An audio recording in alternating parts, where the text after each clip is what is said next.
그래서 지난 시간에는 상관관계를 이렇게 연결해 보았습니다.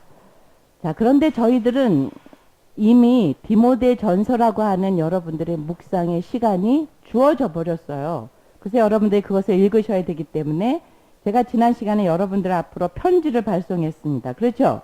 그래서 여러분들이 저 항공우편 속에 편지 형식으로 와 있는 서신서를 여러분들이 만났습니다. 디모데 전서는요, 성경을 구성하고 있는 많은 문학적인 형태가 있는데 디모데 전서는 서신이라고 하는 문학적인 형태를 가지고 있어요. 그래서 제가 이런 얘기 했습니다. 서신은 앉은 자리에서 처음부터 끝까지 다 읽어야지 나눠서 읽어서는 그 의미를 알 수 없다, 이런 얘기 했어요. 그리고 제가 또 하나, 제가 저희 딸한테 편지를 받았는데 엄마 뭐 잘 계세요 막 그러고 엄마 건강하시죠 막 그러다가 마지막에 엄마 제가 지금 뭐가 필요해요 라고 말한다면 우리 아이가 편지를 쓴 어떤 동기가 있다는 것입니다. 그래서 서신서에는 서신을 보낸 사람이 받아야 될 상황을 잘 알기 때문에 써야 될 동기, 목적이 있어요. 그래서 이제 그런 것들이 있는 것이 서신서다, 이런 얘기를 좀 했습니다. 기억나시나요? 감사합니다. 그래서 이제 저희들이 매일 성경을 통해서 하고 있으니까요. 보겠습니다. 일단 오늘 거 좀 펴볼까요? 오늘이 벌써 10일이네요. 9월이 벌써 열흘이나 갔네요. 어떻게 지난 여름에 휴가들 많이 다녀오셨나요? 휴가? 아, 저기 자매는 휴가 어디 갔다 오셨어요? 여기 좀 앉아봐봐. 가까운데.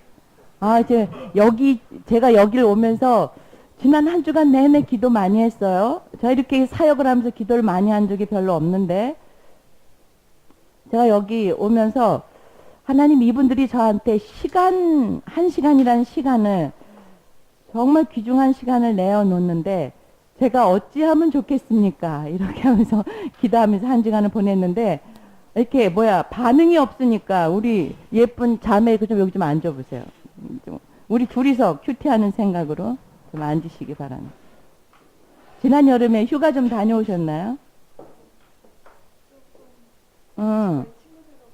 아, 그러구나. 어디를 먼 데를 이동해서 가는 건 아니고, 아, 그러니까 소박하게 다녀왔구나. 아, 근데 휴식은 됐나요? 아, 그러구나. 아, 근데 지난 여름은 굉장히 더웠어요. 9월이 오니까 너무 시원할 때, 이럴 때 휴가 가면 더 좋겠죠. 그래, 이거를 좀 사장님이 좀 너무 휴가 가기 좋은 계절이 9월인데요. 벌써 10일이 갔습니다. 오늘 본문이 디모데 전서 5장 17절에서부터 6장 2절까지입니다. 저희들이 이거 한 절씩 돌아가면서 읽어보도록 하겠습니다. 자매부터 시작할까요? 17절입니다.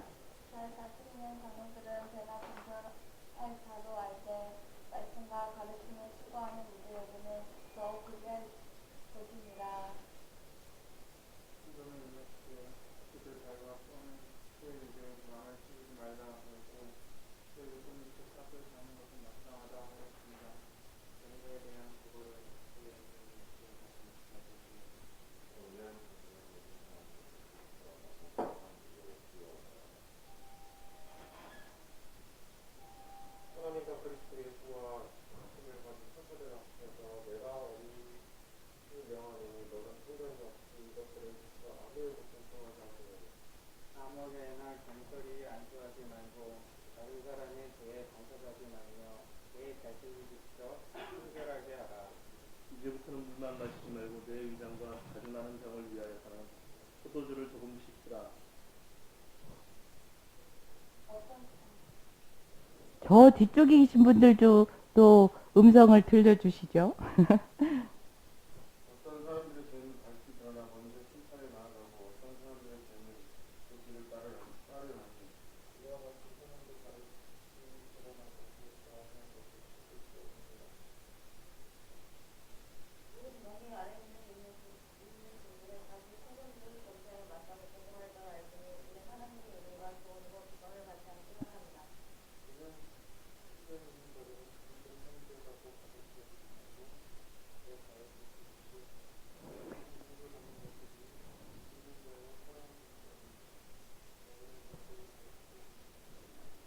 네, 아멘. 감사합니다. 오늘 본문이 이렇게 전개되고 있습니다. 본문 조금 들여다보도록 하겠습니다. 오늘의 첫 번째 주어가요. 잘 다스리는 장로들은, 그래서 장로에 대한 이야기가 언급이 됩니다. 근데 이분들을 존경하려네요. 그리고 나서 20절을 봤더니 범죄한 자들은 이러면서 변제한 자들에 대한 것이 또 주어로 뜨고 있습니다. 그리고 나서 21절부터 시작되는 것은 너는 이렇게 얘기해요. 이 너는 누구지? 자매? 그러지. 수신자인 디모데입니다. 너는 편견 없이 이것들을 지켜. 그러면 여기서 이것들이라고 얘기하는 것이 굉장히 포괄적인 뭔가를 다 받고 있습니다. 여러분들이 이제 제가 사람들에게 큐티를 하자, 큐티를 하라, 묵상을 하라 이럴 때요.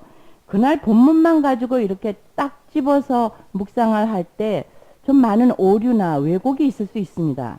그래서 언제나 큐티나 묵상은 저는 이렇게 표현합니다. 쌓아가야 된다.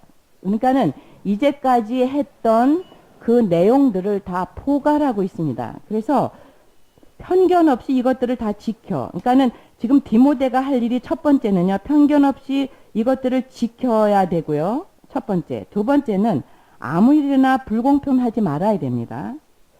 그리고 세 번째는 아무에게나 경솔하게 안수도 하지 말래요. 네 번째는 다른 사람의 죄에 간섭하지도 말래요. 다섯 번째는 내 자신을 지켜서 정결하라고 그러고요.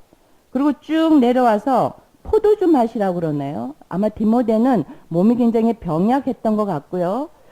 포도주를 마시면 좀 나을 것 같은가 봐요. 바꿔 말하면 네 건강을 잘 지켜야 돼. 그래서 이제 여섯 번째는 사역자는 네 몸도 잘 지켜야 된다. 건강에 대한 것을 얘기를 해요. 그러면 지도자에게 요청하는 자세가 1, 2, 3, 4, 5, 6이 쭉 진행되고 있습니다. 그러면 이렇게도 생각할 수 있습니다. 지도자는 편견 없이 이것들을 지켜라. 그런 걸 보시면 편견 같은 게 많이 지도자들한테 있을 수 있겠다. 그지? 그래서 편견으로 왜곡되는 영향력이 지도자이기 때문에 굉장히 막중하겠다. 이런 것이 있는 것 같고요. 아무에게나 불공평하지 말며 그러면 그 지도자가 가질 수 있는 또 많은 그 우려되는 바가 뭐냐면 편견과 또 불공평인가 보다. 근데 저도 있잖아요. 난 예쁜 사람이 좋아. 그리고 내가 이렇게 말을 할 때 공손하게 말하면 더 좋아. 뻐시게 들은숭만숭하게 되면 뭐야? 나 무시한 거야? 뭐야? 나를 우습게 한 거야? 이런 생각이 쑥 올라와요. 어쩔 수 없어. 그러면 편견 없이 불공평 이거 무지하게 저 어려웠거든요. 그러니까 아마 지도자로서 이거가 쉽지 않다는 것 때문에 이런 것 같아요. 그리고 나서 또 경솔하게 안수하지 말라고 그래요. 그러니까 안수라는 것은 아마 초대교회 안에서 지도자가 사용하고 있는 아마 좋은 것이었을 거예요. 안수를 해서 많은 사람들한테 기도해 주는 거겠죠. 근데 그걸 경솔히 하지 말라고 그러네요. 그러면 많은 사람들이 아마 안수를 받으려고 왔을까? 그리고 지도자로서는 뭔가 안수를 막 하면서 자기 권위를 좀 세우고 싶었을까? 어쨌든 안수라는 것을 아마 지도자들은 많이 했을 것 같은데 그거를 하지 말라는 아니고 어떻게 해요? 경솔히 하지는 말아라. 이런 얘기를 한다는 것이에요. 그러고 나서 다른 사람의 죄에 간섭하지 말래요. 이건 또 뭐지? 왜냐하면 초대교회에서 많은 것 중에서 특히 예수님이 오셔서 우리한테 해결하는 문제가 뭐예요? 죄의 문제예요. 죄 사함의 문제예요. 그래서 죄를 사하고 구원받았다는 것만큼 복음을 확실하게 증거하는 건 없는데 여기서 죄에 간섭하지 말라는 건 뭘까? 전 잘 모르겠어요. 이럴 때 저는 퀘스천을 합니다. 하나님 이게 무슨 말이에요? 도대체 디모데에게 어떻게 하라는 말이에요? 이 말만 가지고는 어떻게 하라는 말인지 잘 모르겠어요. 이렇게 말을 합니다. 자, 묵상은요. 또 성경을 읽는다고 하는 것은 저는 다 알아서 읽을 수 있는 것이 아니었어요. 그래서 성경이나 그날 주어진 묵상을 볼 때 저는 질문거리가 많더라고요. 뭘 어떻게 하려는지 모르겠더라고요. 그럴 땐 저는 물어요. 하나님 저한테 말해주세요. 그래서 저 같은 경우는 이거 말해주세요 하고 퀘스천하고 좀 넘어가 보겠습니다. 자, 그리고 나서 이제 내 자신을 지켜 정결하게 하라. 이것은 정말 좋은 덕목입니다. 뭐냐면 하나님의 사람으로서 정결하고 거룩하다. 이것만큼 중요한 게 없어요. 여러분 그런 경험 없으세요? 여러분한테 뭐가 좀 꼴리는 게 있어. 그러면 그런 대상이 있잖아요. 네. 제가 이제 저희 아이 예를 한번 들어보겠습니다. 저희 담비가 저한테 이제 관계가 좋고 지가 나한테 떳떳할 때는 나한테 요구가 많아. 그러고 난 다음에 뭐 방을 설치고 다녀. 근데 어느 날 엄마 다녀왔습니다. 아주 정중하게 인사하고요. 조용히 들어가서 문을 닫아. 그런다 노크를 하면 엄마 지금 제가 좀 뭐 할 거 있어요 라고 얘기를 해. 그럼 제가 뭐라고 감을 잡냐면 요 가시나가 무슨 일이 있구나. 딱 감을 잡습니다. 즉 저희 안에요. 정결 문제가 해결되지 않을 경우에 관계나 여러 가지의 어려움이 있다는 걸 느낄 때가 많아요. 그래서 레위기를 볼 때요. 레위기를 맨 처음에 열면 여러분들이 오늘 신명기를 좀 들여다봐야 되기 때문에 레위기 얘기를 좀 하고 싶습니다. 레위기에서 1장부터 10장까지가 제사 제도라는 것입니다. 그러면 하나님 앞에 막 뭐를 갖다 바쳐요. 송아지도 바치고 막 이래요. 그리고 그것을 죽여서 바쳐요. 바꿔 말하면 하나님과 우리 안에 뭐를 위해서? 관계 개선을 위해서. 뭐를 제거하기 위해서? 죄 문제를 제거하기 위해서. 그래서 뭐를? 정결하기 위해서. 하나님께 나아가는 방법으로 그것을 저희들한테 주신 것입니다. 정결은 참 지도자로서 갖춰야 될 중요한 덕목입니다. 그래서 정결히 지키라고 하는 것이에요. 그러고 나서 이제부터는 물만 마시지 말고 이렇게 포도주 좀 마셔라 이런 얘기를 합니다. 저는 이걸 보면서 좀 이런 생각 좀 해봤습니다. 왜 디모데는 포도주를 굳이 안 마셨을까 이런 겁니다. 포도주가 식음료로서 알코올 성분이 꼭 있어서 취하기 위해서만이 아니더라도 포도주는 많은 사람들이 마시는 음료였을 텐데 디모데는 안 마신 것 같아요. 그러면 이제 생각나는 게 또 있습니다. 구약의 나시린 제도입니다. 그러면 구약에는 하나님이요. 구약의 지도자들한테는 이렇게 생득적으로 지도자가 정해집니다. 예를 들어서 레위 지파여야 되고요. 그리고 제사장 계보에서만 하나님의 사역자들이 임명이 됩니다. 그런데 하나님이요. 중요한 제도를 또 열어놓으셨어요. 그게 서원제하고 나시린 제도입니다. 이거는 누구도 하나님 앞에 서원하고 제가 하나님 앞에 거룩하게 구별돼서 당신에게 나가겠습니다라고 서원하면 누구나 하나님 앞에 나설 수 있는 제도가 나시린 제도예요. 근데 나시린 제도 중에서 포도주 마시지 말라는 규례가 있습니다. 특히 포도로 된 거는 아무것도 먹지 마라. 이러고선 굉장히 경고하고 있어요. 혹시 디모데는 하나님의 사역자로 서면서 나시린 서약을 하지 않았을까? 이런 생각을 좀 저는 언뜻 해봤습니다. 자, 지금 제가 하는 이 묵상은 어떤 거냐면 여러분들이 신구약 전체에 대한 통찰이 있지 않으면 구약에서 이 메시지를 가져오기가 어려우시겠죠. 그렇지만 이 본문만 가지고는 제가 하는 이 묵상은 좀 어려울 수 있습니다. 근데 저는 디모데가 하나님 앞에 서원을 좀 개인적으로 했었나? 이런 생각을 좀 잠깐 해봤던 구절이고요.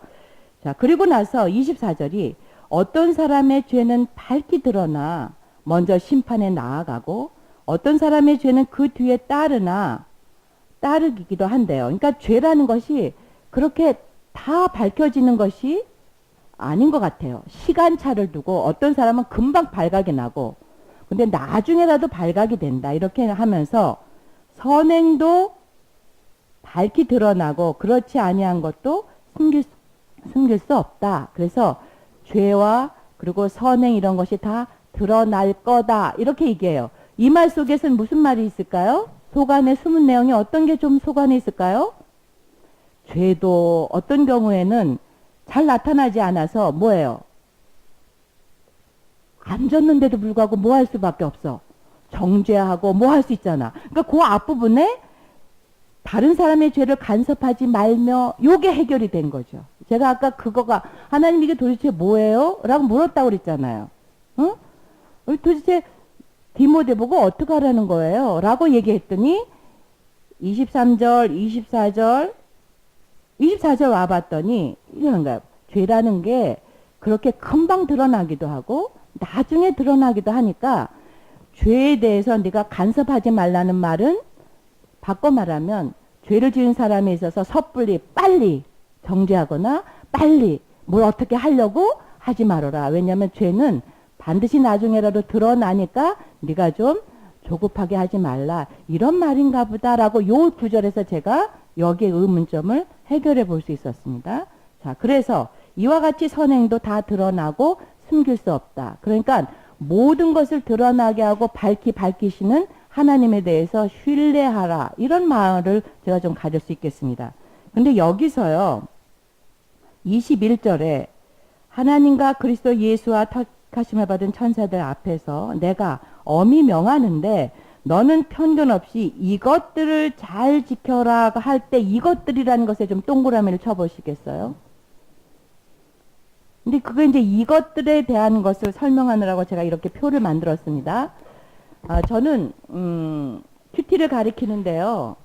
큐티를 가리키면서 저는 사람들한테 성경은 여러분들이 공부하셔야지만 압니다. 이렇게 얘기합니다. 그리고 하나님에 대해서는 여러분들이 찾고 찾으셔야지만 그분을 여러분 만나실 수 있습니다. 여러분들이 어쩌면 교회를 다니는 많은 사람들을 만나실 수도 있고요. 그분들의 삶의 모습 속에서 여러분들이 안타깝기도 하고 실망스럽기도 하실 수 있습니다. 저는 교회 다니는 사람들한테 큐티를 하자고 권하거든요. 교회를 다니지 않은 사람들한테는 큐티 하자는 말조차 하지 않습니다. 왜냐하면 하나님에 대해서 잘 모르시니까요. 근데 제가 교회를 다니고 하나님을 잘 안다고 생각하는 사람들한테 성경 공부 꼭 해야 된다고 그러고 하나님은 찾으려고 작정하고 여러분들이 나서지 않는 한 하나님을 여러분들이 진실되게 만나기 어렵다 이렇게 얘기를 합니다. 그러면서 제가 가리키는 것은 구조입니다. 구조. 자, 이 책에서도요. 앞부분을 좀 볼까요? 앞부분에 보면 개론이라는 게 있습니다. 어떤 큐티 책이나 그 큐티 책을 만드는 분들은 이런 개론을 넣어요. 여기선 개요라고 써 있는데 19페이지입니다. 개요가 있어요. 자, 디모데 전서라는 이 서신서는 이렇게 만들어졌어요 하고 1, 2, 3이 있습니다. 그렇죠? 그래서 첫 번째는 올바른 믿음에 대한 교훈이 1장 1절부터 1장 20절까지 있다는 것이에요. 그러고 난 다음에 교회는 그러니까 올바른 믿음에 대한 교훈을 주는데 이 교훈을 받아야 될 곳은 교회예요. 그래서 교회에 대한 교훈이라고 해서 2장 1절부터 3장 16절까지가 교회에 주어져야 된 교훈을 준다는 것입니다. 그리고 세 번째는 교회에서 이 교훈을 받아서 실천할 사람은 누구예요? 지도자겠죠. 그죠? 그래서 지도자들에 대한 교훈이 4장 1절부터 6장 21절까지 구성되어 있습니다.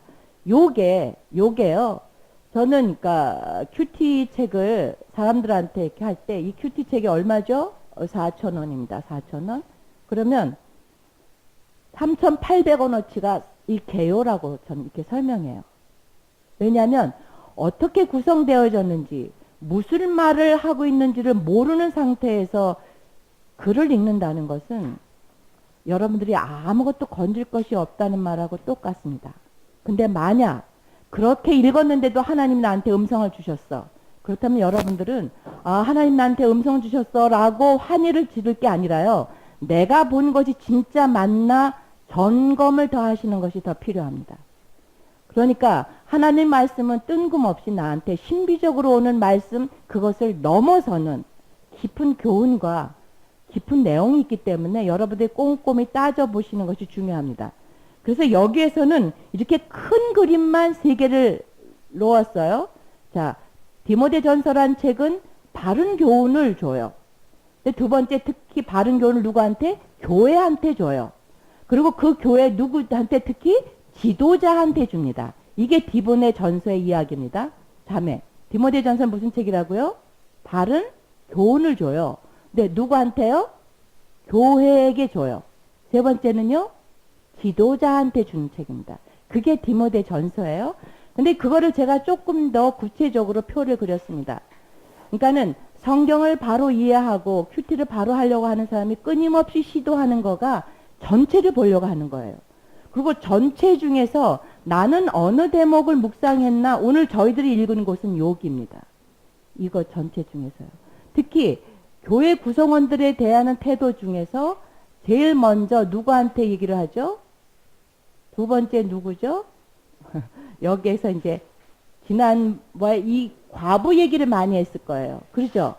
아, 디모데가 있는 이 에베소 교회에는 이 과부 문제가 굉장히 심각했나 보다, 이렇게 얘기하시면 좋겠습니다. 그러면 나는 오늘 어떻게 받을까 할 때 디모데가 있던 에베소 교회의 과부 문제는요, 약자입니다. 소외자입니다. 특히 뭐예요? 경제적인 약자입니다. 얼마 전까지만 해도 그러니까 여자들의 경제활동이 제한된 저희들의 사회에서도 여자들이 이혼하게 되면 정말 어려웠습니다. 이혼율이 굉장히 낮았어요. 그러죠? 근데 지금은요, 상당히 높다며요. 그거하고 뭐하고 이렇게 편승하죠? 여자들의 경제활동입니다. 그러니까 경제활동이 약화되어 있는 이 과부들의 문제가 교회 문제까지 확산돼 있어요. 그래서 과부 문제를 다루는 데 있어서 오늘날에 우리가 현장으로 가져서 여러분이 묵상하신다면 소외자, 약자에 대한 묵상으로 좀 한번 오늘날의 문제로 묵상하실 수도 있겠습니다. 하지만 그 당시 교회에서는 과부의 문제가 있었다는 걸 알 수 있었고요. 오늘은 장로에 대한 것을 얘기하고 있습니다. 그러니까 오늘 이것을 묵상하기 위해서 쭉 묵상을 겹쳐왔고, 디모데에게 오늘 너는 편견 없이 이것들을 다 지켜라고 얘기할 때 이것들은 앞부분을 다 포함한다고 볼 수 있겠습니다. 그래서 그런 의미에서 디모데 전서를 이렇게 제가 이렇게 전체를 도식화해 봤는데요. 저는 이렇게 표를 다 그립니다. 그러니까는 제가 연구하는 성경 66권을 다 이렇게 저는 표를 그려서 전체 내용 파악을 계속 하고 봅니다. 제가 성경 교사잖아요. 그리고 성경을 묵상하잖아요. 그래도 끊임없이 이 작업을 합니다. 그러면 발견되는 진리가 있어요. 그리고 내가 오늘 어떻게 살아야 되는지에 대해서 생각하게 되고요. 자, 인사한다고 그랬습니다. 지난주에 생각나시죠? 발신자, 수신자, 문안 인사하죠? 그러고 난 다음에 감사한다고 그랬습니다. 근데 디모데전서는 참 이상하게 문안하고 감사 사이에 뭔 사건을 얘기해요. 그 사건이 에베소 교회에 이상한 사람들이 많이 들어온 거예요. 그래서 그것에 대한 언급을 하고요. 그래서 다른 교훈이 들어왔으니까 너는 믿음의 선한 싸움을 싸워라, 이런 얘기를 합니다. 그럼 믿음의 선한 싸움 어떻게 싸워야 되는데요? 그러면 구체적으로 네가 교회 구성원들에게 교훈을 해야 되는데, 기도할 때 너는 기도해야 돼. 그리고 기도하는데 남자와 여자가 어떻게 해야 되는지 행실에 대한 이야기를 그동안 쭉 해왔습니다. 여러분들이 지난 시간을 한번 어떻게 성경을 묵상했는지 되돌아보면 생각나실 거예요. 그리고 난 다음에 이제 이런 행실을 관여하고 지도해야 될 이제 감독직임과 집사직임에 대한 이야기를 쭉 합니다. 그리고 나서 기가 막힌 키포인트 얘기가 3장 16절에 있는데요. 경건이 무엇인지에 대한 이야기를 하고 경건에 대한 비밀에 대한 얘기를 해요. 이걸 얘기하면서 하나님의 가족이 무엇인지 이런 얘기합니다. 하나님 나라의 가족. 이 가족이 모이는 곳이 어딜까요? 교회입니다. 교회는 건물이 아닙니다. 하나님을 믿는 사람들이 함께 모여서 같이 나누는 그것 자체가 교회입니다. 즉 저희들이 이렇게 같이 모여서 하나님 말씀을 보고 있는 여기가 교회입니다. 그리고 여러분들이 말씀을 가지고 여러분의 가족 안에서 함께 예배를 드리면 교회입니다. 그래서 이제 여기 경건의 비밀에 대한 이야기를 하고요. 그리고 난 다음에 세 번째, 이제 거짓 교사에 대한 가르침이 직접적으로 이제 어떤 것인지 말을 하면서 거짓 교사들이 하는 것 중에 하나가 금욕입니다. 절제하는 것에 대해서 굉장히 얘기해요. 그러면 사람으로서 절제하기 어려운 것이 두 개가 있습니다. 성욕하고 식욕입니다. 그러죠? 근데 이것을 못하게 막아요. 누가요? 거짓 교사들. 그런데요, 이제 제가 크리스찬이기도 하지만, 금식이라도 좀 하면 좀 된 것 같아. 내가 좀 성스러워지고, 난 뭔가 하나님한테 좀 된 것 같아. 굉장한 유혹입니다. 근데 예를 들어서 하나님을 위해서 내가 결혼도 포기했어. 어때요? 사람이 가질 수 있는 중요한 낙인데, 더군다나 자녀를 키우고 자녀를 바라본다는 것만큼 귀한 낙이 없는데 그것까지 포기했어. 그럼 어때요? 상당히 괜찮아 보이죠. 그러니까 요 두 가지가 왜 거짓 교사들이 그렇게 전면에 내세울까요? 멋있어 보여요.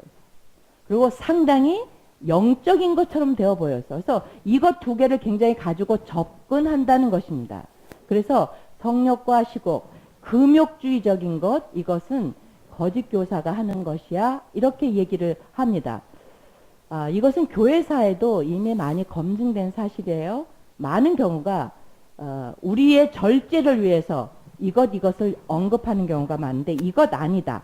그런다 이제 경건에 대한 것이 무엇인지 다시 설명하고 여기선 디모데에게 너 그러니까 본을 보여라 이렇게 얘기를 합니다. 특히 디모데에게 본을 보이는 삶에 대해서 얘기를 하고 이제 4절부터 교회 구성원들에 대해서 네가 어떻게 해야 되는지 구체적으로 얘기하면서 남녀노소 이제 교회에 계신 분들 있죠? 아버지같이 엄마같이 네 형제같이 네 누나같이 그렇게 해라. 그러고 난 다음에 과부 문제 어떻게 해결해라. 그리고 장로 문제 어떻게 해결하라. 그 오늘도 본문에 나옵니다. 그러고 난 다음에 디모데에게 여러 가지 권면을 하고 6번째가 종에 대해서는 어떻게 해라. 이것이 6절까지 넘어오고 마지막에 디모데에게 믿음의 선한 싸움을 너 꼭 싸워야 돼 라고 마무리를 하는데 요게 믿음의 선한 싸움을 싸워야 돼 요하고 같이 연결이 됩니다. 저희가 이것을 성경적으로는 그러니까 성경을 분해하는 이 연구하는 사람은 인클루지오 기법이라고도 하고 편지 봉투 기법이라고도 해요. 그러니까는 앞에 하고 뒤에 하고 중요한 핵심 용어를 같이 띄우고 그 중간에 내용을 전개하는 것입니다. 그런데 디모데 전서에 재밌는 게 있어요. 부자에 대한 얘기를 언급하고 있습니다.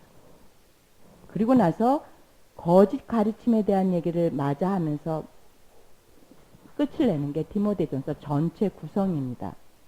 그래서 전체 구조를 보시면요. 내가 어디를 묵상하는지 보고 오늘도 디모데에게 이런 것들에 대해서 네가 잘해라 그럴 때 이런 것들이 어떤 것인지를 소급해서 볼 수 있고 그리고 이걸 기점으로 해서 그 다음 전개가 어떻게 되어지는 것을 지속적으로 묵상할 수 있고 이렇게 해서요. 저는 이제 큐티를 묵상하는 사람들이 제가 어느 교회를 가면 목사님들이 이런 얘기합니다. 큐티는 묵상은 가르치는데요. 묵상을 하면서 하나님 음성 들었다고 혹시 이렇게 그러는 성도 없을까요? 이러세요. 근데 그게 무슨 말인지 제가 압니다. 그럼 제가 그냥 조용히 웃어요.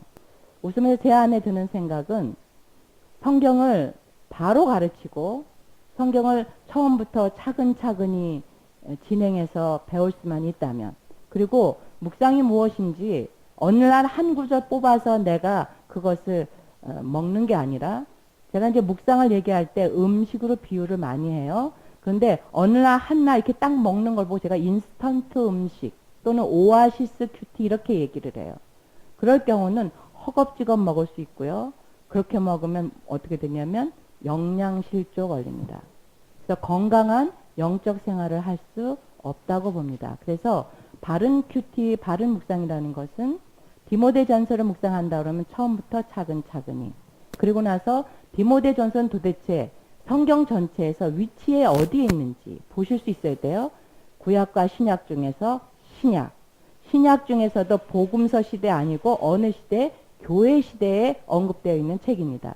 그래서 제가 여러분들하고 시간이 되는 데까지 제가 슬라이드로 여러분들하고 교회 시대 전반을 좀 조금 훑어보겠습니다. 왜냐하면 교회 시대 중에서도 교회 시대 중에서도 바울이 개척했던 교회, 그 중에 바울이 자기의 사랑하는 제자 디모데를 보내서 사역하게 하고 있는 에베소 교회, 거기에 바울이 보내거든요.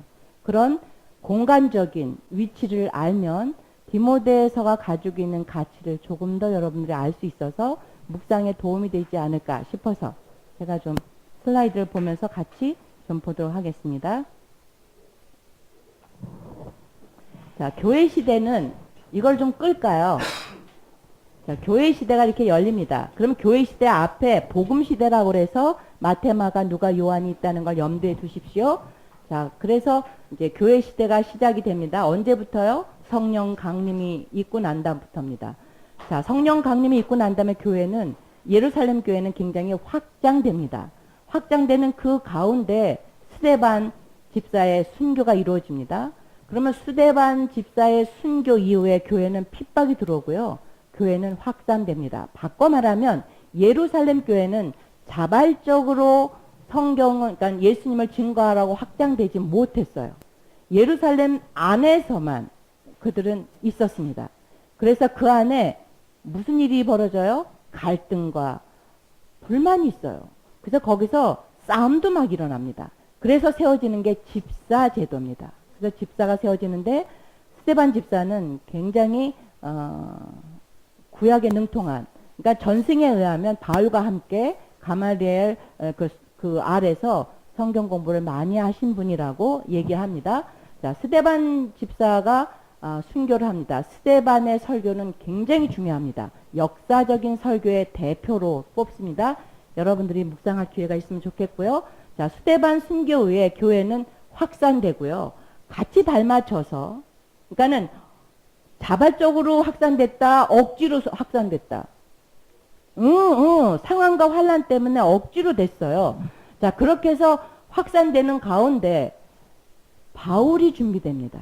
하나님의 사람이. 바꿔 말하면요, 예루살렘은 확산되지만 사도행전 1장 8절에 복음이 예루살렘과 온 유대와 사마리아와 땅끝까지 확산된다고 얘기를 하는데요. 예루살렘 고유명사입니다. 온 유다라는 지역도 고유명사예요. 사마리아로도 지역인 고유명사인데 땅끝이라고 하는 말이 이게 일반 명사예요. 그래서 예수님의 직제자들은 아마 이스라엘 그 아니었을 거라고 생각했던 것 같아요. 그래서 이분들이 복음을 가지고 이방으로 나가지 않습니다. 그렇다면 하나님은 어쩔 수 없이 누굴 준비해야 돼요?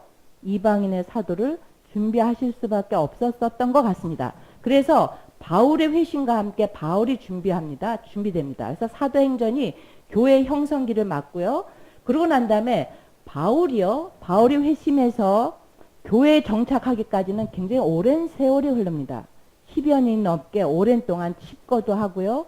혼자만의 시간을 걷고 교회에 들어섭니다. 그리고 교회에 와서 이 사람은 전도 여행을 시작해요. 그래서 1차, 2차, 3차 전도 여행이 보이시죠? 그러면 전도 여행 중간중간에 뭐가 쓰여지냐면 서신서가 쓰여지는 거예요. 그래서 1차 전도 여행을 다녀와서 여기 지금 갈라디아서라는 책이 좀 묘한데 갈라디아서에 대해서는 연도에 대해서 많은 신학자들이 말이 많습니다. 바꿔 말하면 신학자들이 말이 많다는 것은 모른다는 얘기예요. 어느 때가 중요한지 잘 몰라요? 네, 감사합니다. 자, 갈라디아서 있는데 갈라디아서를 49년설도 있고요. 1차, 2차 전도 여행 이때쯤 보는 사람도 있습니다. 신학자들마다 다 다른데 이 표는 통큰 통독이라는 곳에 주혜옥 목사님이 그린 표인데요. 그분은 갈라디아서를 앞에 뽑고 있습니다. 그래서 2차 전도 여행을 다니면서 데살로니가 전후서를 씁니다. 바울의 3차 여행을 다니면서 고린도전서, 고린도후서, 로마서를 씁니다. 로마서가 바울이 그러니까 묶여있지 않는 상태에서 썼던 마지막 서신서입니다. 그리고 난 다음에 바울은 로마로 체포돼서 압송되고요. 로마 감옥에서 빌립보서, 골로새서, 에베소서, 빌레몬서를 씁니다. 그리고 나서 1차 구금에서 잠깐 석방됩니다. 그러고서 디모데 전서, 디도서를 쓰고요. 다시 수억이 돼서 여기서 바꿔야 돼. 디모데전서, 디도서, 디모데후서가 이 밑으로 내려와야 됩니다. 디모데후서를 쓰고 바울은 죽습니다. 그렇게 바울 서신이 이렇게 진행되는 동안 일반 서신이라고 해서 바울 서신이 워낙 이렇게 많잖아요. 그래서 바울 이외의 사람이 쓴 서신서를 일반 서신으로 이렇게 분류하는데 이분들의 서신서가 이렇게 야고보서, 이렇게 히브리서 이렇게 해서 이제 서신서가 진행이 됩니다. 그래서 교회 시대가 시작부터 시작해서 이렇게 세상 끝에 대한 이야기가 있는데 지금 우리가 어디쯤 있을까요? 세상 끝으로 가고 있는 여기, 요 시대에 있는 것 같습니다. 다음이요. 다음 넘기는 건 어떻게 하죠? 네, 이걸 교회 시대를 조금 더 보게 되면 주요 인물을 보시고요. 오순절 성령 강림으로 이렇게 쭉, 이것은 사도행전으로 쭉 제가 적어 놓은 건데요. 앞에 거 좀 봐주시겠어요? 네. 그래서 바울의 전도 여행 조금 유념해 보십시오. 그리고 난 다음에 저희가 보는 디모데서는요, 바울이 로마에 가서 요 근간에 쓰여졌다는 것입니다. 그러면 첫 번에 바울의 역작으로서의 복음의 열정에서요, 그리고 난 다음에 로마 감옥에 있었을 때 그 교회에 대한 애달픔에다가요, 이제 교회를 개척했던 선상에 자기 제자를 보내놓은 아버지의 마음으로 디모데서를 썼다는 생각을 하시면 되겠습니다. 다음이요. 내가 넘길 수도 있나요? 앞에 거? 네, 그래서 초대교회의 형식은요, 맨 처음에는 모이게 되겠죠. 그러다가 결국은 뭐냐면 보내져야 되고 흩어져야 되는 것입니다. 네. 자, 시간의 흐름으로 봐서 서신서 분류를 다시 한번 해봤습니다. 아유, 권사님, 뭐 저렇게까지 봐야 됩니까? 이렇게까지 보십시오. 왜냐면요, 제 안에는 이런 거가 있습니다. 저는 하나님을 믿어요. 제가 이거 여기다 드리고 갈게요. 그러니까 여러분이 쓰셔도 됩니다. 하나님을 믿어요. 근데 하나님이 저한테 제가 그렇게 가깝게 느껴지지가 않아요.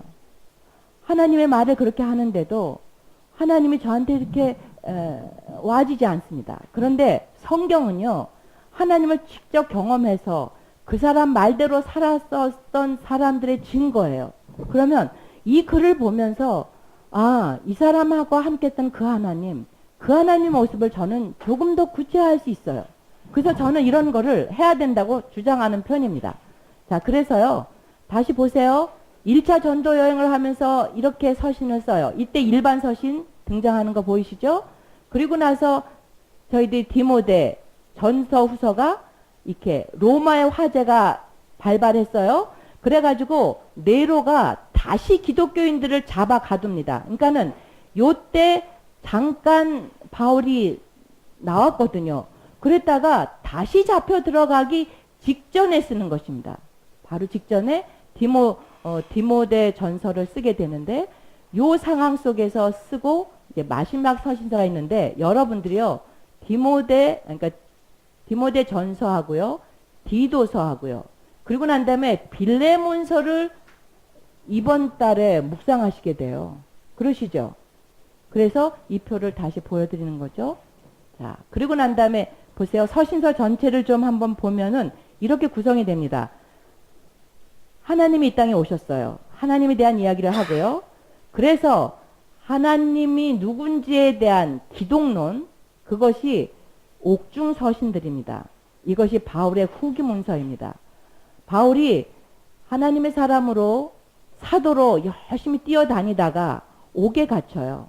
옥에 갇혀서 가만히 자기가 교회도 개척하고 하고 열심히 살아왔는데, 정말 예수님이 교회에 바라는 것이 무엇인가 깊이 묵상하면서 나온 책이 기독론입니다. 그리고 구원에 대한 이야기들은 히브리서, 야고보서, 갈라디아서, 로마서에 있고요. 그리고 난 다음에 교회가 어떻게 해야 되는지 이것에 대한 얘기는 여기에 이렇게 목양서신에 많이 있어요. 그래서 우리가 봤던 이 디모데서 같은 경우는 여기에 해당되는 것이에요. 그러면 여러분들이 이 책을 이해하기 위해서는 예수님에 대한 만남과, 그리고 예수님이 누구신지에 대한 기독론에 대한 기반과, 그리고 구원에 대한 확신을 가지고 이 책을 보시는 것이 좋겠다 하는 것이 제 생각입니다. 근데 여러분들이 성경을 묵상하시면서 여러분 안에 선한 일을 행하시는 하나님께서 여러분들의 지각을 열어서 이것을 충분히 뛰어넘어서 말씀을 하실 수 있다고 믿는 것도 진실인 것 같습니다. 그래서 위치가 어딘지 보시라는 거예요. 위치가. 디모데 전서의 위치가. 자, 그런 걸 좀 보시고요. 자, 이게 이제 에베소에 있는 세수수구 도서관인데 여기에서 두란도 서원을 열어요. 그래서 여기서 바울이 많은 교회 지도자를 세우죠. 그리고 이것이 교회 터가 있는 곳입니다. 그리고 거긴 이렇게 많은 신전과 신상들이 굉장히 많습니다. 에베소는요, 소아시아의 최고의 도시입니다. 자, 1차 전도 여행이 이렇게 진행이 됩니다. 이게 막 이렇게 가야 되는데, 안디옥 교회를 출발해서요, 살라미스, 그리고 난 다음에 파포스를 거쳐서 버가로 갔다가요, 비시디 안디옥을 거쳐서 이고니안을 루스트라까지 갑니다. 여기까지 가보겠어요? 그런데 요 지역을 갈라디아 지역이라고 얘기합니다. 갈라디아 지역. 그래서 안디옥으로부터 해서 여기 요 살라미스 파포스 역을 거쳐서 가는 이 지역을 갔다 와서 저희들은 갈라디아서를 썼다고 봐요. 이게 49년 설입니다. 가파도기아 이야기는 자, 이것이 2차 전도 여행입니다. 안디옥을 출발합니다. 그래서 저기 위쪽으로 올라가서 디모데 보이시죠? 요 지역에 갔을 때 디모데를 만납니다. 그러면 2차 전도 여행은요. 1차 전도 여행은 바울과 바나바라고 하는 두 명의 지도자가 주축이 돼서 떠나요. 근데 2차 전도 여행 때는 바나바하고 바울하고 대판 싸웁니다.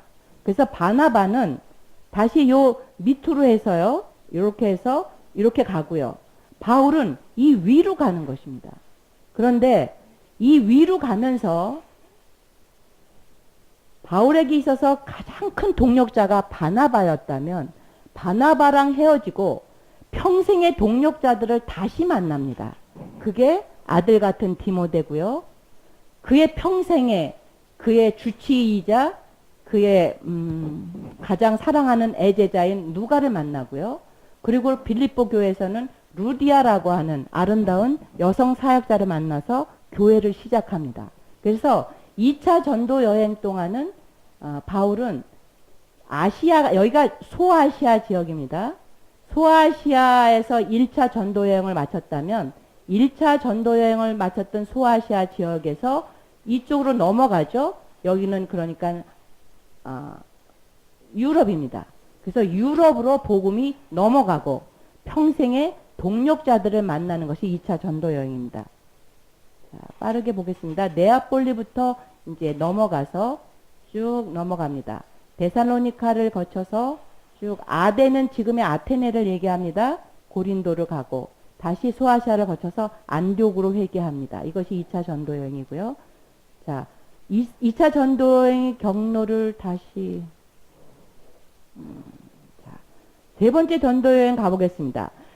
제가 1차 전도여행은 갈라디아, 소아시아 지역이었다면 2차 전도여행은 유럽으로 갔다고 했잖아요. 계속 열심히 발빠르게 다니는 것이었다면 3차 전도여행은요. 저기 에베소라는 곳에서 두란노 서원을 빌려서 양육을 하는 거예요. 즉 뭐냐면 성경학교를 개설하는 것입니다. 이제는 다니면서 교회만 개척하는 것이 아니라 교회 지도자들에게 성경을 가르쳐야 되겠다고 생각해서 양육을 시작하는 것이 3차 전도여행의 특징입니다. 자, 여러분들하고 시간이 있으면요. 다시 좀 보겠습니다. 자, 그러고 난 다음에 자, 이렇게 해서 3차 전도여행의 마지막을요. 밀레도라는 곳에 모임을 갔어요. 이게 뭐냐면요. 에베소 장로들이 밀레도에 와요. 그래서 같이 바울하고 기도 모임을 합니다. 많은 사람들이 예언을 했어요. 바울이 이제 예루살렘에 가게 되면 잡혀서 죽을 거라고. 그런데 여기서 바울이 내가 꼭 예루살렘에 가야 된다. 이러면서 이제 눈물의 모임을 끝내고 예루살렘에 들어갑니다. 자, 예루살렘에 들어가서 그한테 기다린 것은 체포입니다. 그러고 난 다음에 2년간 여기 가이사랴, 아이고.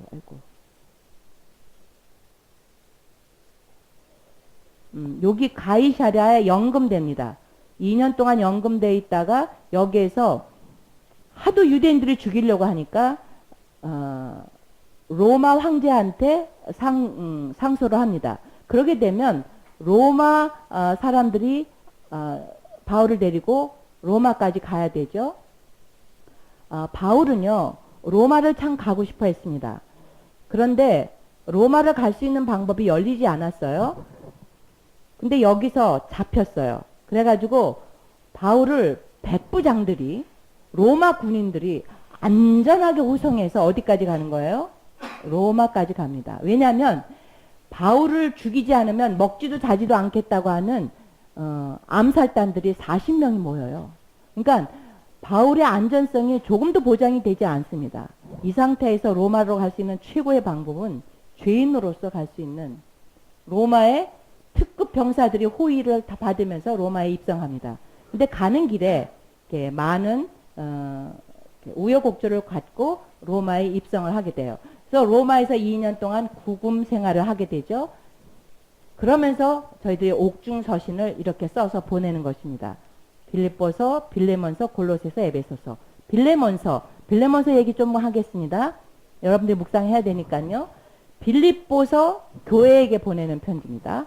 골로새서 골로새 교회에게, 에베소 교회에게 보내는 회람용 성경 공부라고 생각하시면 되는데, 빌레몬서는요, 골로새에 있는 지도자 빌레몬한테 보내는 개인적인 편지예요. 그런데 빌레몬에게는 오네시모라고 하는 하인이 있었어요. 근데 이 하인이요, 이 주인의 돈을 훔쳐가지고 여기서부터 도망을 해가지고 골로새가 이쪽에 있는데 여기서부터 이렇게 해가지고 이 여길 다 지나서 로마까지 가 있는 거예요. 그러니까 이 노예가 굉장히 똑똑하겠죠. 그래서 이 노예가 여기서 바울을 만나는 거예요. 어느 날 바울이 오네시모하고 얘기를 했겠죠. 근데 너무 똑똑한, 그러니까 바울로 봐서는 교회 지도자를 만들면 너무 훌륭한 지도자감이에요. 그런데 가만히 속사성을 들고 왔더니 노예 출신에다가 누구 노예? 빌레몬 노예였다는 거예요. 그래서 바울이 빌레몬 두기고, 그러니까 바울은 자기가 이렇게 눈이 워낙 나쁘고 편지를 잘 못 씁니다. 그래서 두기고라고 하는 사람이 대피를 하는데, 대피를 한 두기고가 빌레몬을 데리고, 빌레몬은 자기 주인인 골로새 빌레몬한테 오네시모가 편지를 들고 가는 것입니다. 이 당시 도망간 노예가 잡히면 바로 어떻게 될까요? 극형입니다. 바로 극형이에요. 그러니까 자기가 죽을지도 모르는데도 불구하고 편지를 들고 빌레몬한테 가는 오네시모. 그리고 그 오네시모 손에 빌레몬의 그 하나님 나라 안에서의 그 회복, 구원의 회복에 대한 것을 기대하면서 편지를 쓰는 바울. 그리고 그 편지를 받은 빌레몬. 요 세 명의 그 아름다운 모습을 묵상할 수 있는 서신서가 빌레몬서입니다. 그리고 아주 유명한 이야기가 있습니다. 미국의 노예 해방을 이끈 링컨이 빌레몬서를 읽으면서 남북 전쟁과 노예 해방의 역사를 이뤄냈다는 일화도 있는 책이 빌레몬서입니다. 이렇게 옥중서신을 씁니다. 자, 여기까지인가요? 안 넘어가는데? 네, 옥중서신. 자, 로마 연금 상태에 있어서 바울이 굉장히 서신서의 내용이 달라집니다. 이건 다음에 또 시간이 있으면 하겠습니다. 에베소서를 썼고요. 골로새서 썼습니다. 빌립보서, 자, 빌레몬서. 네, 빌레몬서입니다. 사적인 편지다. 좋습니다. 자, 마지막 전도 여행이 이제 좀 보겠어요. 여기에서 저희들이 이제 디모데서를 볼 수 있습니다.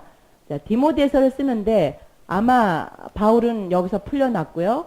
그레테라는 섬에다가 디도 사역자를 내려놓고 에베소에 가서 디모데 보고 에베소를 좀 이렇게 권장하라고 그러고 아마 여기쯤 마게도니아 지방쯤에 아마 바울은 있었던 것 같습니다. 그래서 바울이 여기서 디모데에게 편지를 보내고 바울은 여기 니고볼리에서 집회를 계획했었는데 여기서 집회를 이루지 못하고 다시 감옥으로 잡혀가서 바울은 죽습니다. 자, 바울이 이렇게 되고요. 디모데 전서를 이렇게 저희가 봤습니다. 디도서는요. 디모데와 디도의 성품의 사역들을 맡기는 바울. 무슨 말이냐면요. 디모데에게는 에베소라고 하는 교회를 맡겼어요. 에베소는 바울이 사역을 오래 했고요. 아까 두란노 서원에서 공부도 많이 가르쳤고요. 그래서 좀 정착된 교회예요. 그럴 때 디모데는 어리기도 하고 차분하기도 하고 좀 그런 사역자라서 이제 에베소 교회를 맡긴 거고요. 디도는요. 그레테 섬에다 맡겨요.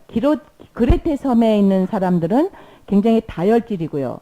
굉장히 성정이 좀 그런가 봐요. 근데 디도는 굉장히 강력한 지도자입니다. 그래서 디도를 거기에 사역지를 맡겼다. 이럴 수 있어요. 자, 좀 보셔서 디도서를 보시면 좋겠습니다. 디도서는 이렇게 구성이 되어 있어요. 언제나 인사하죠. 그러고 난 다음에 교회에 지도하는 장로의 역할을 계속 얘기합니다. 그러니까 교회는 언제나 뭐예요? 직분자가 세워져야 되는 거예요. 그리고 직임에 따라서 역할이 있다는 것을 계속 얘기해서 뭐예요? 질서를 세우는 것 같습니다. 그러고 난 다음에 선한 삶을 살도록 하고 니고볼리로 오라고 요청하고 나서 끝내는 서신서가 디도서입니다. 여러분들이 앞으로 묵상하셔야 됩니다. 자, 여기가 니고볼리 모습입니다. 자, 여기가 이제 바울이 마지막을 보냈던 지하 감옥입니다. 빛 하나 들어오지 않고요. 이 지하 감옥 이 위에는요.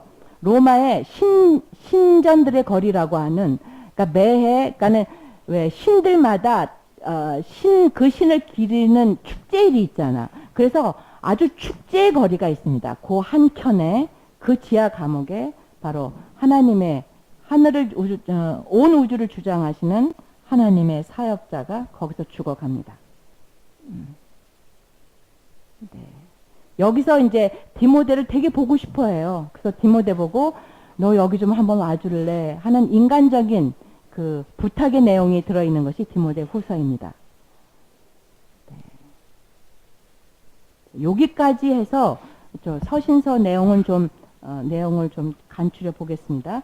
신명기 잠깐 빨리 좀 틀어주시겠어요? 네, 여러분들이요 이번 달 제가 저희 남편하고 그 이스라엘 가요. 그럼 16일 날 출발해서 제가 다음 주에 와서 여러분들하고는 10월 첫 주에 만나 뵐 것 같아요. 그러면 여러분들이 이번 달에 디모데 전서, 디도서, 빌레몬서 그런 날 신명기까지 나가는 거예요. 양이 너무 많습니다. 양이 너무 많아요. 제가 첫날 여러분들하고 그림 그렸던 거 생각이 나시는지 모르겠지만 제가 성경에서 가장 중요하다고 생각하는 책이 모세오경입니다. 창세기, 출애굽기, 레위기, 민수기, 신명기입니다. 그러면 5권의 책 중에서도 그래도 가장 중요한 책이 뭐예요? 라고 물어보신다면 신명기입니다. 근데 여러분들이 그 신명기를 묵상을 시작하셔야 돼요. 그래서 조금만 좀 해볼게요. 그러면 창세기부터 신명기까지 전체 모세오경에서 또 가장 키워드를 잡으라 그러면은 이것입니다. 출애굽기 19장 5절에서 6절입니다. 자매가 좀 읽어주시겠어요? 크게.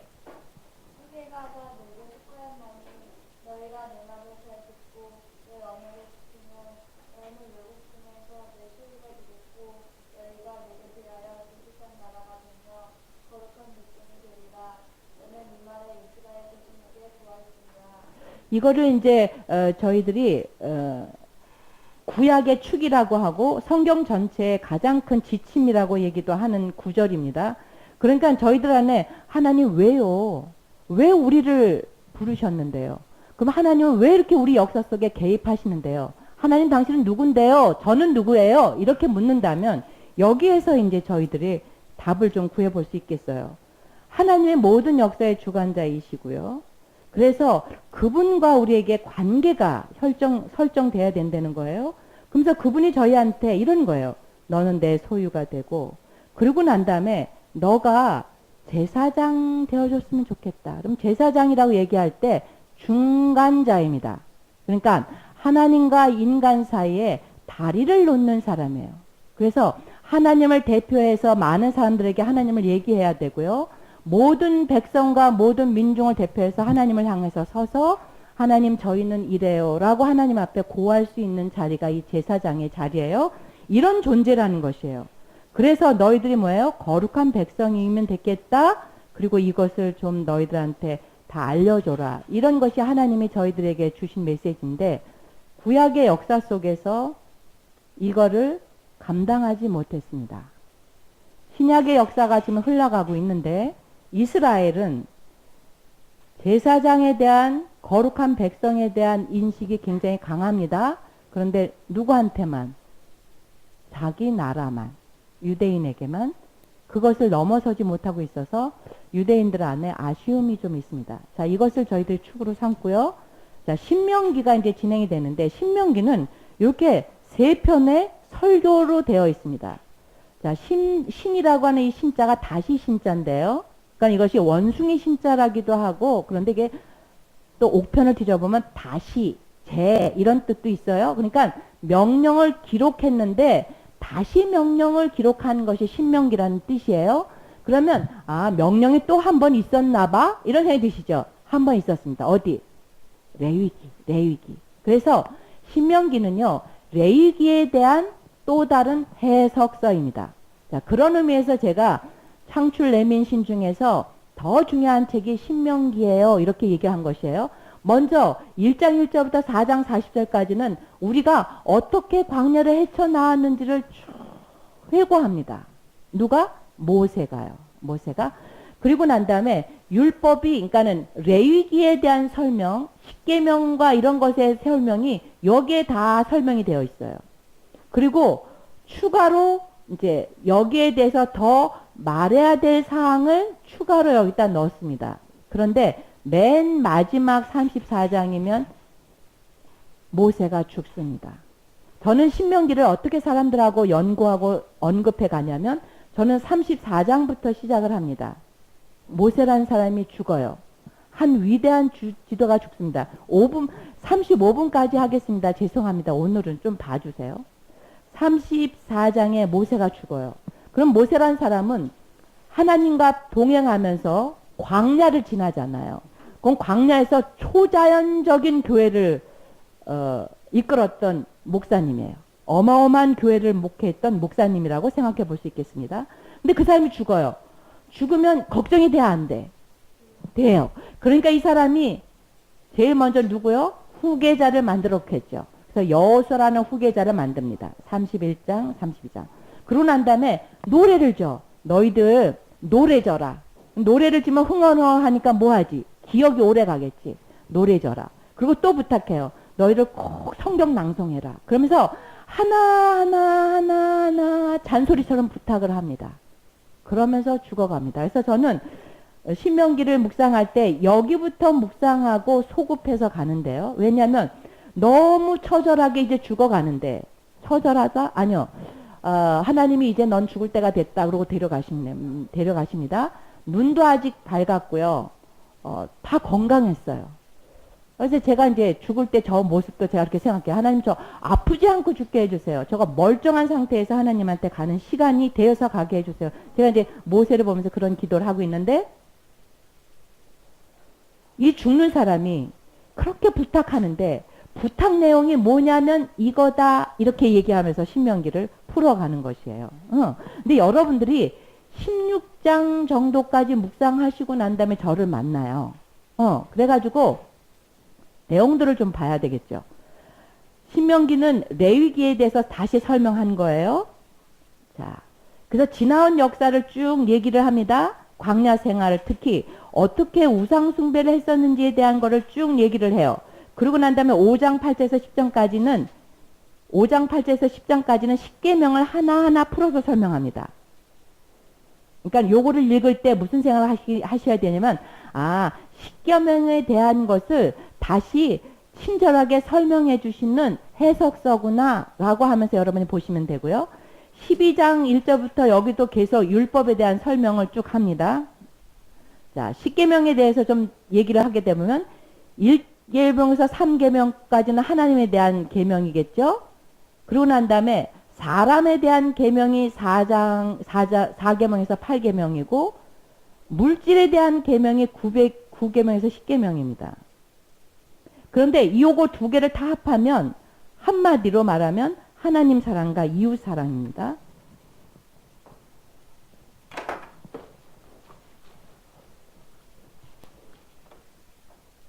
자, 10계명이 이렇게 있다는 거예요. 그런데 여기까지가 하나님 사랑이에요.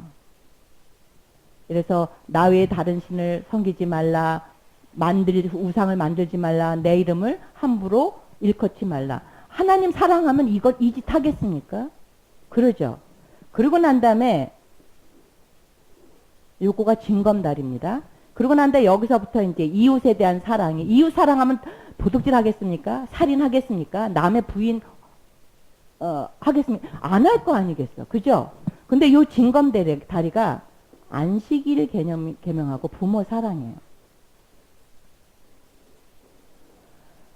하나님 사랑하는 사랑이 어디서 경험이 되죠?